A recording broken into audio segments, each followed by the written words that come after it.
Hello friends.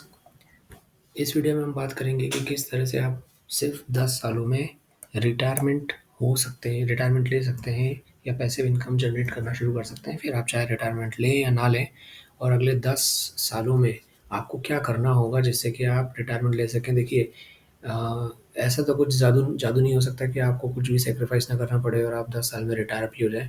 आपको कुछ sacrifice करने पड़ेंगे, कुछ हाथ खींच के चलना पड़ेगा, कुछ साइड हसल्स करने पड़ेंगे। तो उन सब की बातें मैं इस वीडियो में करूँगा। और हम ये टारगेट कर रहे हैं कि अगर आपकी सैलरी करंट एक्सपेंसेस आपके 60,000 रुपये महीना है, और अगर 10 साल बाद आपको 1,00,000 रुपये पर मंथ की ज़रूरत पड़ती है, आज 60,000 रुपये है, वो एक 10 साल बाद 1,00,000 रुपये की ज़रूरत पड़ती है, तो आपको इसके लिए तैयार रखने के लिए कितना अमाउंट चाहिए 1,00,000 रुपये के लिए। तो मैं कैलकुलेटर पे जाता हूँ, और कैलकुलेटर पे यहाँ हम देखेंगे कि आपको अगर 1,00,000 रुपये महीना कमाना है, तो उसके लिए मैं मान के चलता हूँ कि आपको 1,50 करोड़ रुपये इकट्ठे होने चाहिए आपके पास, और आप 15% के इंटरेस्ट से म्यूचुअल फंड में या कहीं किसी सेफ स्टॉक्स में इसको इन्वेस्ट करते हैं अगले 50 सालों के लिए, क्योंकि अब आप 50 सालों तक ये इनकम चाहते हैं। और मैं इसको मान के चलता हूँ कि अब आप विड्रॉल करेंगे 1,00,000 रुपये, तो आपके पास 50 साल बाद प्लस अमाउंट रहेगा कि नहीं रहेगा। जी हाँ, प्लस में अमाउंट है। अब आपने मान लीजिए 10% इंक्रीमेंट भी किया इसमें, तो भी आपके पास अमाउंट माइनस में आ जाएगा। यानी कि अब आपको ये अमाउंट 10% के इंक्रीमेंट से नहीं मिल सकता। आपको मैं इन्फ्लेशन के हिसाब से बताता हूँ, 7% अगर आप इंक्रीज़ करते हैं तो भी ये आपको पुर जाएगा। तो इसका मतलब ये है कि हम 1,50 करोड़ के अमाउंट में इन्फ्लेशन को बीट करते हुए हर साल 7% की वृद्धि भी कर सकते हैं अपनी पर मंथ इनकम में, और आप 1,00,000 रुपये महीने से इसकी शुरुआत कर सकते हैं रिटायरमेंट की 10 साल बाद, जो मुझे लगता है कि एक डिसेंट अमाउंट है। आप अगर अपना खर्चा ज़्यादा मानते हैं, तो आपको यहाँ पे उसके अकॉर्डिंग अमाउंट बढ़ाना पड़ेगा। तो आप यूँ मान के चलिए कि अगर आपका 1,00,000 रुपये पर मंथ इनकम है, तो आप इसका 1,00,000 में गुणा कर दीजिए, मल्टीप्लाई बाय 10,000, 1,00,000 को मल्टीप्लाई बाय 150। तो यहाँ पे देख सकते हैं ये जो अमाउंट आपको आ रहा है, ये लगभग आपको रिटायरमेंट के लिए चाहिए। तो अगर आपकी इनकम आपको लगता है 10 साल बाद आपको 2,00,000 चाहिए, तो 2,00,000 मल्टीप्लाई बाय 150, तो आपको लगभग 3 करोड़ का अमाउंट चाहिएगा। और आप उसी के हिसाब से इन्वेस्टमेंट बढ़ाइएगा, उसी के हिसाब से इसको मैं आपको आगे बताऊँगा कि कैसे पॉसिबल हो सकता है कि आप ये 1,50 करोड़ रुपये इकट्ठे करें अगले 10 सालों में। तो अब हम इस पर आते हैं कि हमें कितना अमाउंट हम लमसम के लिए दे सकते हैं। तो इस पे डिपेंड करता है कि आप अपने जो सैक्रिफाइस वाली बात मैंने कही थी शुरुआत में, वो किस तरह से अचीव कर सकते हैं। सपोज़ कीजिए कि अभी आपकी उम्र अगर 25 साल है या 30 साल है, और आपकी शादी नहीं हुई है, आपके पास घर नहीं है, और आपके पास अभी कोई कार नहीं है, तो फिर इस एक्सपेंसेस को हम थोड़ा और अच्छे से प्लान कर सकते हैं। सपोज़ कीजिए कि आप अभी कोई घर खरीदने वाले हैं, होम या फ्लैट, और उसका आपने बजट बना के रखा है, मान लीजिए कि 50,00,000 रुपए का कोई फ्लैट या कोई घर आप खरीदना चाहते हैं छोटा-सा।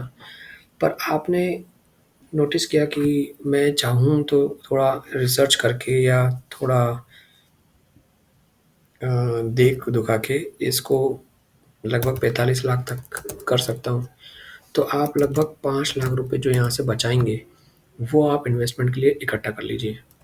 फिर आप कार खरीदना चाहते हैं। मान लीजिए आपकी कार आप खरीदना चाहते थे 15,00,000 रुपए की, जो आप 15,00,000 की ना खरीद के 10,00,000 की खरीद लीजिए, और आप 10,00,000 की जो कार खरीदेंगे, उससे भी आप लगभग 5,00,000 रुपए बचा सकते हैं।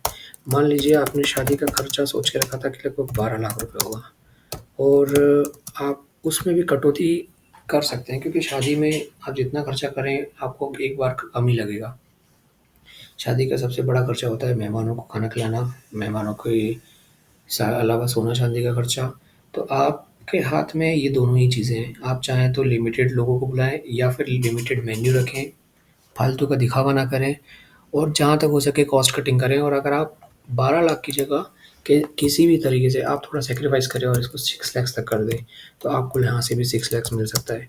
तो ये आपका टोटल यहाँ पे हो रहा है टोटल 16 लाख रुपीज़। अब आप ये 16 लाख रुपीज़ के अलावा जो अदर एक्सपेंसेस हैं जैसे कि birthday birthday parties plus outing और प्लस क्योंकि आपने महंगी कार नहीं ली, आपने सस्ती कार ली तो आपका इंश्योरेंस का खर्चा भी उस हिसाब से कम आएगा, आपका पेट्रोल का खर्चा भी उस हिसाब से मैनेज हो सकता है क्योंकि अधिकतर सस्ती कारों का माइलेज भी महंगी कारों से ज़्यादा बेटर ही निकलता है। और अगर आप उसमें भी माइलेज देख कर लेते हैं या इलेक्ट्रिक व्हीकल लेते हैं तो आपका खर्चा उस हिसाब से बचेगा। और अगर आप सोचते हैं कि नहीं मैं कार ही ना लूँ तो आपका पूरा 15 लाख ही बच जाएगा। लेकिन आप फिर भी मैं चाहता हूँ कि आप कंजूसी ना करें, आप कार लें और फिर भी 5 लाख रुपए बचाएँ ताकि अगले 10 साल भी आप जीवन अपना खुशी से जिएँ। तो अब आप इन सब का और अदर एक्सपेंसेस भी मिला लें कुछ जो अगर आप करते थे एक्स्ट्रा जो आपके शौक हैं, आप उनको थोड़ा देर रोकें और आप मैं मानता हूँ कि उससे आप 1 लाख रुपए निकाल रहे हैं। तो अब आपका टोटल हो रहा है 17 लाख रुपए। अब हम इन 17 लाख रुपयों को लेकर अपने कैलकुलेटर के पास चलते हैं और 17 लाख रुपए यहाँ पे मैं टाइप करता हूँ। इन 17 लाख रुपए को आप 15% के इंटरेस्ट पे म्यूचुअल फंड्स में डाल सकते हैं और म्यूचुअल फंड में आप क्योंकि 10 साल के लिए डालेंगे और अब आप डिपॉज़िट करेंगे इसमें कुछ अमाउंट। तो पहले मैं बगैर 17 लाख को बगैर डिपॉज़िट किए आपको एक अमाउंट बताता हूँ। 17 लाख का ये 75 लाख रुपए ही हो रहा है, लेकिन हमारा टारगेट इससे दुगना है, हमें तो 1.5 करोड़ रुपए चाहिए। तो हमें इसमें डिपॉज़िट करना होगा लगभग 10,000 रुपये से शुरुआत करके देखते हैं और इसको भी हम 10% हर साल बढ़ाएँगे क्योंकि आपकी सैलरी में इंक्रीमेंट होगा तो आप इन्वेस्टमेंट भी उस हिसाब से कर सकते हैं। तो 1,14 लाख रुपए हो रहे हैं। तो अब यहाँ पे 2 चीज़ आती हैं। अगर आपकी सैलरी आज 60,000 रुपये है और आप उसमें से 10,000 रुपये डिपॉज़िट कर रहे हैं तो आपके ऊपर उतना बर्डन नहीं आएगा। लेकिन अगर आप शायद 15,000 भी कर सकते हैं तो आप यहाँ बढ़ाइए इस चीज़ को और आप 15,000 इन्वेस्ट कीजिए। तो 15,000 में आप 1,34,000 लगभग 1.5 लाख से 16 लाख रुपए कम आप अचीव कर पा रहे हैं। और आप 1,34,00,000 रुपए में 1,34,00,000 रुपयों में भी आप आराम से रिटायरमेंट का जो आपने प्लान किया था 1 लाख रुपए वो अचीव कर सकते हैं। ये भी पॉसिबल है। लेकिन फिर भी आप चाहते हैं कि नहीं मैं 1.5 करोड़ रुपए ही एग्ज़ैक्ट इकट्ठा करना चाहता हूँ, तो आप और मैं 10,000 रुपए ही जमा करना चाहता हूँ, तो अब आप 10,000 ही जमा कीजिए और इसके बाद आप रिटायरमेंट की उम्र में थोड़ा-सा बदलाव कीजिए और 10 की जगह 12 साल में रिटायर होएँ। 2 साल आप और इन्वेस्ट कीजिए और फिर आपके पास 1,61,00,000 रुपए इकट्ठा हो जाएगा। ये प्रैक्टिकली पॉसिबल है, अगर आप म्यूचुअल फंड जैसी जगह पे इन्वेस्ट कर रहे हैं और आप ये अमाउंट कहीं से भी गैदर कर पा रहे हैं। अगर आप ये अमाउंट गैदर नहीं कर पा रहे हैं, तो आपको या तो ईयर्स बढ़ाने होंगे या फिर आपको डिपॉज़िट अमाउंट बढ़ाना होगा। तो मैं आपको ये भी बता देता हूँ कि डिपॉज़िट अमाउंट कितना बढ़ाना होगा और कितना आपको ईयर बढ़ाने पड़ेंगे। तो अब आप आएँगे यहाँ पे और इसको करेंगे 15, इसको करेंगे लगभग क्योंकि आप 10-15,000 से ही स्टार्ट कर रहे हैं, तो 15,000 ही और 12 साल के लिए पहले शुरुआत करके देखते हैं। तो आपके पास इकट्ठा होगा केवल 91 लाख रुपीज़। अब आप इसको 15 साल के लिए करके देखें, तो आपके पास इकट्ठा होगा लगभग 1,65,00,000 रुपए। यानी अगर आपके पास आज कोई भी वैल्यू ऐसी नहीं है, आप नहीं चाहते, आपकी शादी हो चुकी है, आपके पास कार भी है, आप मकान में भी पैसा लगा चुके हैं, आपके पास इन्वेस्टमेंट करने के लिए लमसम अमाउंट नहीं है, तो भी आप अगर आप मंथली इन एक्सपेंसेस में से 15,000 रुपए निकाल सकते हैं और उसको 15% रिटर्न पे जो कि किसी भी mid mid cap mutual fund में आप इन्वेस्ट कर सकते हैं। वहाँ से अगर आप कंसिस्टेंट एक ही म्यूचुअल फंड में ना करें, कम से कम 5 म्यूचुअल फंड्स अलग-अलग हैं उसमें करें और उसमें आप 15,000 रुपए 15 साल के लिए इन्वेस्ट करते हैं तो आप 1.5 करोड़ रुपए से ज़्यादा इन्वेस्ट कॉर्पस अपना बना लेंगे। इन 1.5 करोड़ रुपयों को अगर आप वापस से अब रिटायरमेंट लें, आप 15 साल बाद रिटायरमेंट ले रहे हैं 10 साल की जगह और अब आप इन रुपयों से विथड्रॉल करना शुरू कर रहे हैं अगले 50 सालों तक। तो अगर आप विथड्रॉल करना शुरू करते हैं, अब आपने अपना इन्वेस्टमेंट आपने जो मेहनत करनी थी वो कर ली, अब आप इसका फल प्राप्त करना शुरू कर रहे हैं। अब आप रिटायरमेंट हो गए, रिटायरमेंट ले चुके हैं और अब आप रिटायरमेंट की ज़िंदगी जी रहे हैं और आपको कम से कम 1,30,000 रुपए महीना मान लीजिए चाहिए और अब आप इसको निकालते हैं, तो आपके पास ये अमाउंट प्लस में है। आप इसको 7% इन्फ्लेशन के हिसाब से बढ़ाते जाते हैं ताकि आप सर्वाइव कर सकें, तो ये आपके लिए नाकाफ़ी है। तो आपको शायद 1,20,000 से शुरुआत करके देखना चाहिए। तो 1,20,000 पे देखते हैं, ये भी नाकाफ़ी है। आप 1,10,000 पे शुरुआत करके देखिए। देखिए एक छोटा-सा अमाउंट बहुत बड़ा डिफ़रेंस लाता है, वो आप यहाँ देखेंगे और ये यहाँ पे आया। तो 1,10,000 रुपए 15 साल बाद अगर आपको ये अमाउंट पूर जाता है, आपके लिए काफ़ी है, तो अब आप रिटायरमेंट की प्लानिंग कर सकते हैं। जैसा मैंने बताया, 15,000 रुपये 10% हर साल आपको उसमें बढ़ाना है। आज 15,000 है तो अगले साल 16,500 रुपये होना चाहिए, और इस हिसाब से हर महीने इन्वेस्टमेंट कर करके आप 15% के रिटर्न पे 10 सालों में एक इतना बड़ा अमाउंट इकट्ठा कर सकते हैं, जिससे कि आप 10 साल बाद 15 साल बाद रिटायर हो सकें। और अगर आपके पास ऑलरेडी इतना अमाउंट है 17 लाख रुपए, तो आप लगभग इसी अमाउंट से, जो मैंने आपको बताया, आप 10 साल में भी रिटायरमेंट ले सकते हैं, 12 साल में भी रिटायरमेंट ले सकते हैं।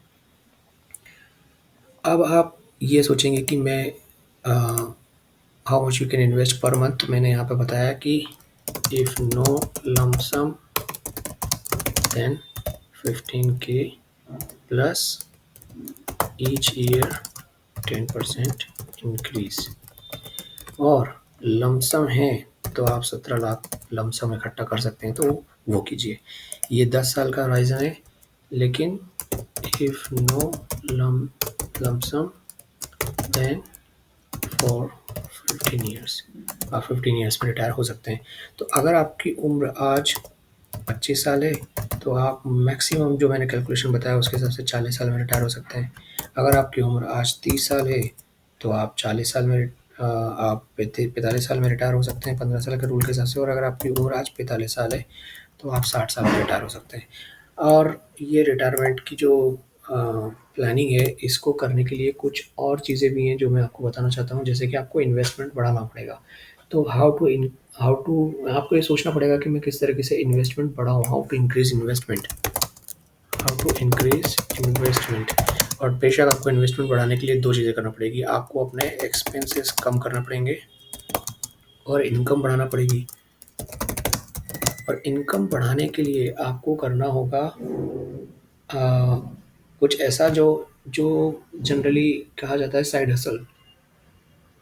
यानी कि आपको आज के ट्रेंड के हिसाब से आगे बढ़ना होगा। आपको कुछ ऐसी ई प्रॉपर्टीज़ बनानी होंगी, जैसे वीडियो कोर्सेज़ हुए, ई बुक्स हुई, वेबसाइट्स हुई, ब्लॉग्स हुए, या ऑनलाइन सेलिंग हुई, अमेज़न पे सेलिंग हुई। आपको एक साइड बिज़नेस भी करना होगा, जिसको मैं बोलूँगा साइड हसल, जिससे कि आप अपनी इनकम बढ़ा सकते हो। और वो इनकम भले 2,000 आए महीने की या 3,000 आए महीने की, पर वो आपको एक कंपाउंडिंग में बहुत बड़ा रिटर्न दे सकती है आगे जाके। आप जो 15,000 रुपये महीना सेव कर रहे हैं, हो सकता है आपको उसके लिए उसमें से 5,000 रुपये महीना भी साइड हसल से आ जाता है, कोचिंग पढ़ाकर या कुछ भी वीडियो वगैरह से, किसी भी माध्यम से। आपके घर में हाउसवाइफ है, वो अगर कुछ अर्न कर रही है, तो आप इन पैसों को इकट्ठा करके ये चीज़ 15K से 20K भी कर सकते हैं। और 20,000 अगर आप करते हैं, तो ये अमाउंट आप और अर्ली रिटायरमेंट जल्दी कर सकते हैं। दूसरा, मैं आपको ये कहूँगा कि एक्सपेंसेस लेस कीजिए। जैसा मैंने बताया, मिनिमलिज़्म एक कंसेप्ट है जिसके ऊपर मैं वीडियो बनाने वाला हूँ। आप उसको अगर फॉलो करते हैं, तो आप यूँ मान के चलिए कि आप अमीर से भी ज़्यादा अच्छा महसूस कर सकते हैं, क्योंकि उसमें बहुत गहरी बातें होती हैं, जो मैं आपको उस वीडियो में ही बताऊँगा। लेकिन आप मिनिमलिज़्म के बारे में जानिए और उसको फॉलो कीजिए। और मैं आपको ये नहीं कह रहा कि आप एकदम कंजूस बनिए, पर आप एक स्मार्ट बायर बनिए। आप ये समझिए कि 15 लाख की कार खरीदने से ज़्यादा अच्छा है कि मैं कोई ऐसी कार खरीद लूँ जो शायद 8 लाख में या 10 लाख में आ रही है।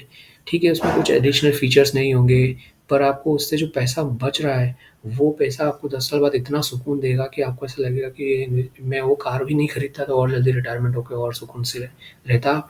आप जो 1,20,000 रुपए या 1,10,000 रुपए, सॉरी, जो रिटायरमेंट पे लेंगे, आप जब लेंगे, तब भी आप उन पैसों से ईएमआई भर के कार भी खरीद सकते हैं, आप उन पैसों से मकान भी खरीद सकते हैं, और आप वो सारे पैसे अपने सेविंग के लिए यूज़ कर सकते हैं।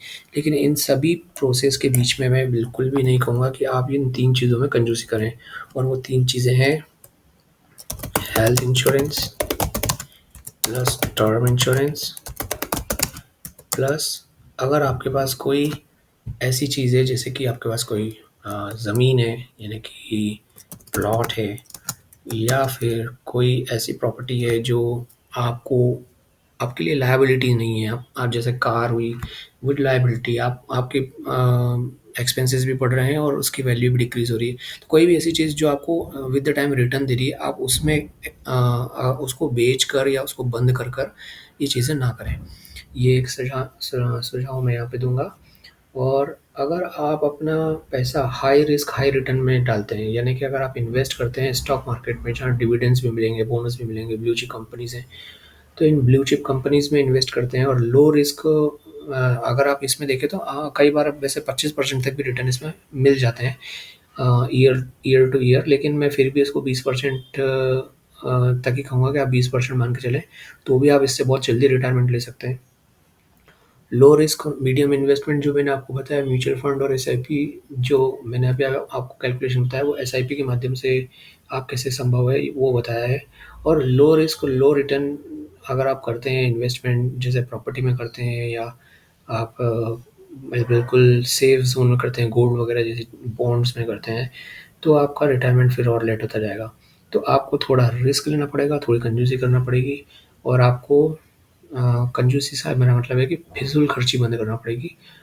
तो आपको एक ऐसा जीवन मिल सकता है जो आगे आपको जीवन भर एक रेगुलर इनकम जनरेट करके देगा। फिर आप चाहें तो अपना काम छोड़ें या अपना काम जारी रखें, ये आपके ऊपर रहेगा। So this is all from my side. So मैं मिनिमलिज़्म के ऊपर एक वीडियो लाने वाला हूँ बहुत जल्द, बहुत अच्छा लगेगा वो वीडियो आपके लिए, बहुत लाइफ़ चेंजिंग हो सकता है। सो इसके लिए आप इस चैनल को सब्सक्राइब अगर आपने नहीं किया तो कर लीजिए।